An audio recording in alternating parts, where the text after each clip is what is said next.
Our next guest, however, says the U.S. should be very concerned not so much by what we're seeing as by what we don't see. KT McFarland is a former Pentagon official and an expert on Iran. Hi, KT. Hi, Megan. So what do you mean by that? Well, you know, look, that was their biggest parade, and it was impressive, but there was nothing new in it.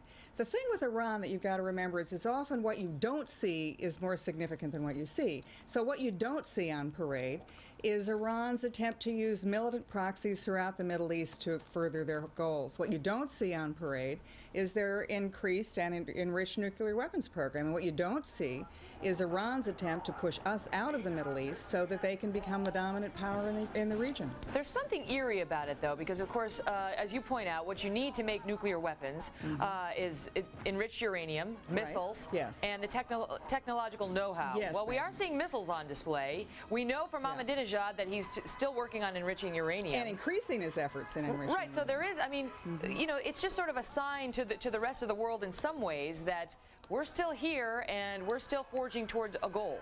Yeah, and their goal is to be the dominant power in the Gulf region, and their goal is to get us out of the region, and their goal is, if we leave Iraq, as you know, two of our presidential candidates are talking about doing, they would move right in with their proxies, with their, you know, with their influence, with the people that they've been nurturing for the last couple of years. I mean, the interesting thing was Ambassador Crocker, in the testimony last week in Congress, talked about the Iranian support of the special groups that are in Iraq. And it, you know, Iran is on the move, and we should be very, very concerned with it. KT, how much of a showing is this for Iran's domestic audience? I mean, and what would be the purpose of showing this military might for Iranians? Iran is not a monolithic domestic audience, and there are indications that there are a number of people in Iran who are critical of their own government. So part of that is to show their people, look, we've got a really strong military. The other part of it is to show Israel.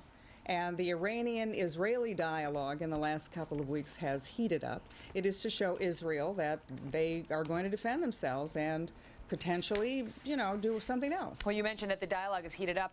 Quickly, I want to ask you about that because only last week, I think it was, an Iranian official said Israel would be wiped off the map again if they were to engage in some sort of a military conflict. Yeah, I mean, Iran says this all the time. Their goal is to wipe Israel off the face of the earth. Their goal is to challenge the United States. They have militant proxies throughout. For example, Hezbollah in Lebanon. They've been supporting and creating and nurturing Hezbollah since the early 1980s. That's what they're trying to do in Iraq now. And it's a flexing of military muscle, at least as far as we can see. KT McFarland, thanks so much for being here.